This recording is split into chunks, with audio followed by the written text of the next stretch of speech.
Hello, and welcome back to another episode of Minecraft Bedrock Hardcore. In the previous episode, we built an iron farm, which also works as a villager trading hall. And the reason that I did that was because I needed a ton of iron for hoppers, because we need a ton of hoppers for this automatic storage system. But unfortunately, because this iron farm is pretty slow, it only gets about 5 stacks of iron an hour. I haven't been able to place hoppers at the back of every single chest yet, so that's something that I'm gonna try and do today, because a working automatic storage system would be perfect. But first, I want to start a tradition, and that tradition is in the end here. If you guys caught the last episode, you'll know that we actually began work on a pretty insanely large project. And that project, as you can see if we just go into free cam here, is to completely mine the entire end island. You may be wondering to yourself, Smurf, why would you ever do that? Well, TNT duping doesn't exist in Bedrock Edition, so for projects like this, we usually have to just go the old-fashioned way, which is hand digging with a pickaxe. And there is an enderman trying to kill me. But yeah, the reason that I actually want to get rid of this end island is because I want my end hub to be a Bed Wars map, because if you guys didn't know, I used to make a lot of Bed Wars videos and I think it would just be pretty cool. But yeah, mining this end island is gonna take absolutely ages, and obviously I'm not gonna do it all in one video because 100 days isn't enough time for that. So instead, I think I'm gonna start a tradition where at the start of each 100 days, which is each episode in this series, I'll spend the first 20 days making progress on this project. 20 days in the end is just under 7 hours, so throughout this series we should make pretty fast progress. So currently I'm working on taking out this main 100 by 100 area, because that's how far I can go out from the center whilst still having haste from this beacon, and currently this 100 by 100 area is at Y53, so I wonder how many levels we'll be able to take out by day 520. The next day. Okay, and 7 hours of digging later, this area has now been dug out all the way down to Y45, which is 8 levels. So it seems to me that on average, you can basically take out 1 layer per hour. Yeah, this project is gonna take such a long time. Anyway, that is the 20 days of endstone mining completed, so we're gonna say goodbye to the end dimension for now, but we'll come back at the start of next episode. Also, in case you're wondering, yes, I am storing all of the endstone that I'm mining. Right now, all of these chests are filled up with endstone, so yeah, throughout this series, we'll just see this entire stockpile get super big. But yeah, as I said in the intro, I really want to finish automating this storage system. The thing that's holding me back is the fact that I don't have anywhere near enough hoppers. And hoppers are made out of wood and iron. I have all the wood I need, but I don't have the iron. So to get the iron, I could just AFK at my iron farm, but that would make a really boring and short video. So I'm thinking that instead I'll just work on something else in this area, and hopefully this thing will still generate iron on the side. So what am I gonna work on? Well, I'm glad you asked. As you can see, I've got the main section of this base fully decorated, and I've also began work on decorating this iron farm and trading hall room, which is a good start, but I still have 3 rooms that are fully undecorated. Unfortunately though, the main material I need is lime concrete, and to make lime dye, you need a bunch of green dye which comes from cactus, and I don't want to go around in the desert manually gathering cactus cactus again because that's just boring. Instead, I'm thinking that if I dedicate one of these rooms to be a big cactus farm, it will be loaded all the time along with this iron farm, and that will mean that I'll have infinite lime dye pretty much forever, which will be perfect for future projects because I'm not gonna lie, I'm starting to really enjoy building with this lime. Just don't tell Alien and Slates from Truly Bedrock. I feel like I'm betraying the Blue Crew here. But yeah, as I was saying, I think I'm gonna make this room here dedicated to a big cactus farm. And for the fun of it, I want to make this cactus farm really big. And I can't build it up into the sky because this is, of course, an underground base. So I think you can probably guess what's about to happen. Yep. A couple of hours have passed since that last clip, and I now have a 13 by 13 hole all the way down to bedrock. This is probably a bit overkill, but I just think having a cactus farm that goes all the way down to bedrock is gonna be so cool. But yeah, digging this hole actually only took a couple of hours, and now we can finally start building the cactus farm. So first of all, I'm gonna place some big smooth stone walls, just so it actually kind of looks nice. Okay, the smooth stone has now been placed. This actually looks pretty clean. Now it's time to actually start working on the cactus farm. I'm not really using anybody's design because cactus farms are very simple to make. So with that being said, I think I'm just gonna freestyle this, which to be honest is a slightly dangerous thought because I never freestyle my own farms. So let's hope that I don't mess everything up. Anyway, to start things off, I think I'm gonna make a little floor here, just like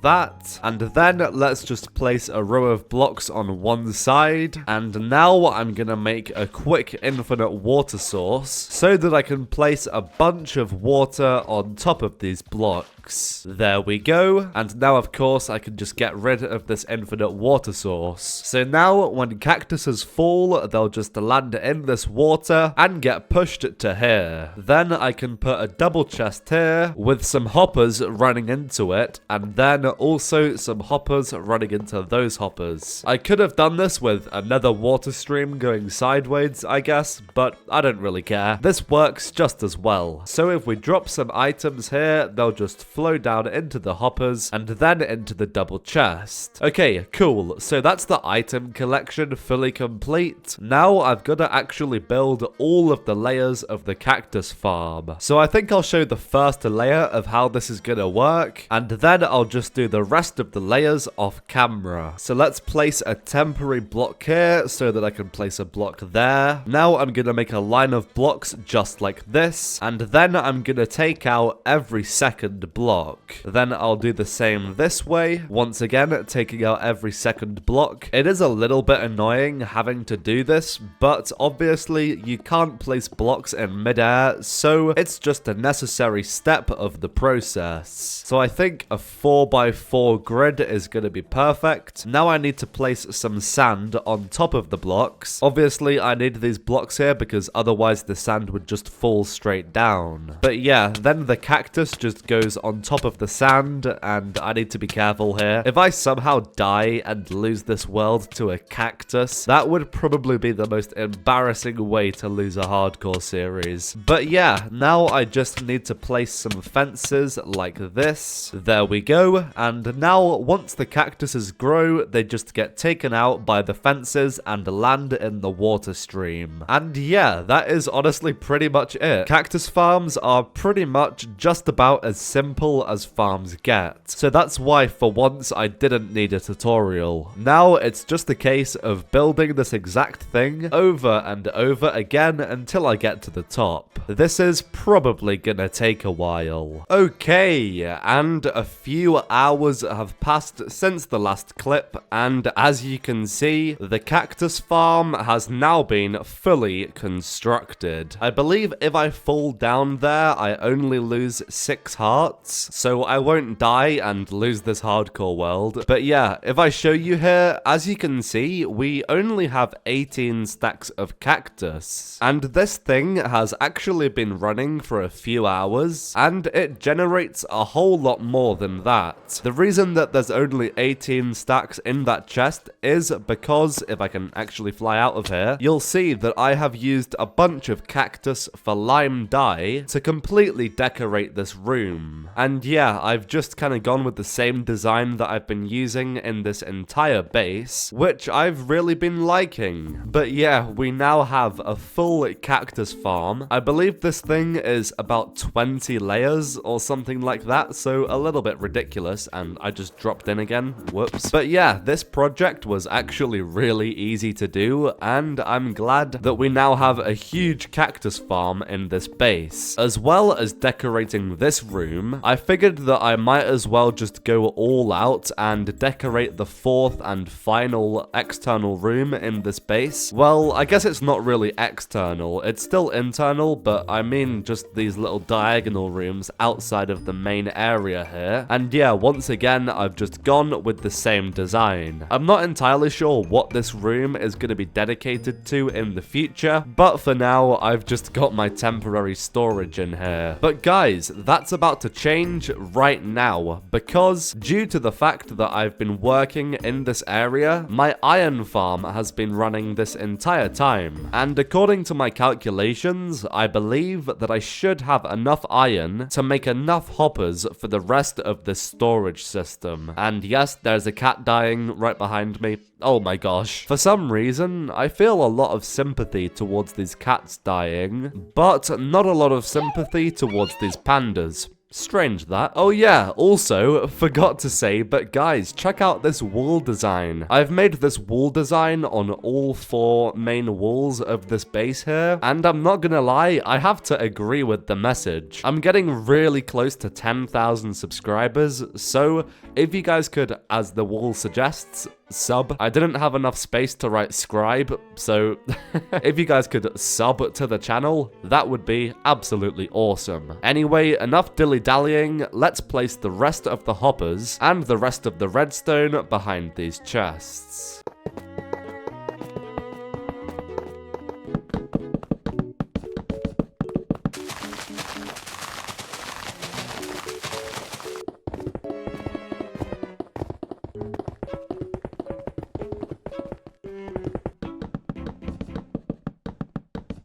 And there we go, the storage system is completed. If you look at the top left of the screen, it's actually now day 560, because I spent a ridiculous amount of time assigning the items that I wanted to be sorted in this system. So if we take a look here in the redstone, you'll see that in each of these hoppers here, I have a bunch of filler items and then the item that I want to be sorted. If we go along, you'll see that I have stone, and then cobblestone, then deep slate, etc, etc, all the way until I reach the end here. Then, on top of that, I have this row of hoppers, which just travels along on top of it, and let's say that there was an item of endstone traveling along here, it would travel along sideways and check to see if there's any endstone in here. So here, there's not any endstone, there's sand, so it would just go over to the next one, and this one has sandstone, so it would travel along again, and then this one has endstone, so it would just trickle down into this hopper and then into the bottom chest. And as you can see, I've got all of these labeled, so if I want to just grab some endstone quickly, I know exactly where to look. So these items get filled up from the bottom, but obviously things like deep slate and stone and netherrack and stuff like that seem to get built up in really large quantities.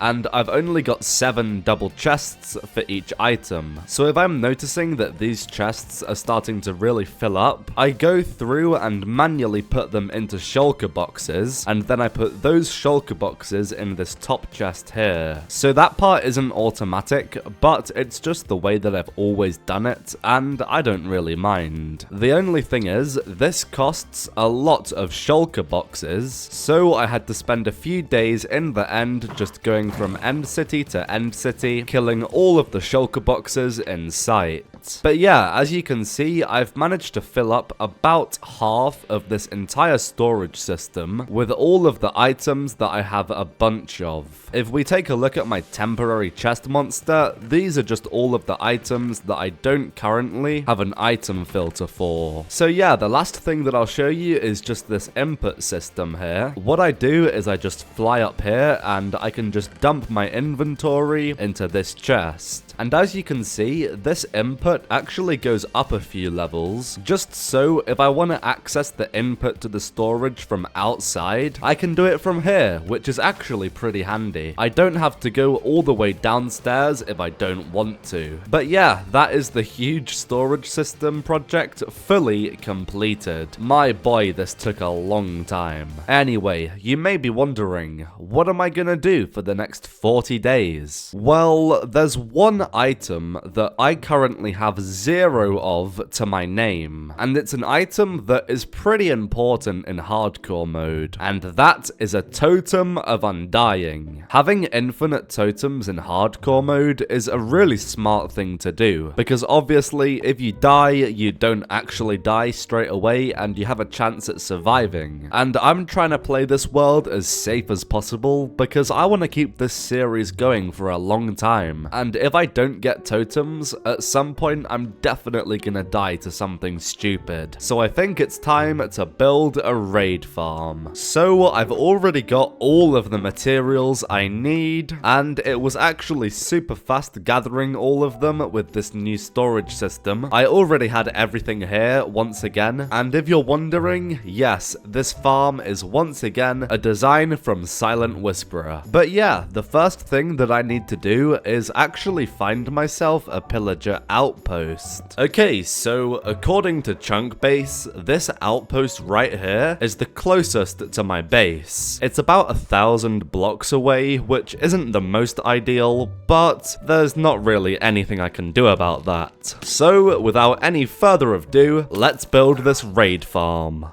A boosh, a whoosh, whoosh. Whoa, awesome transition.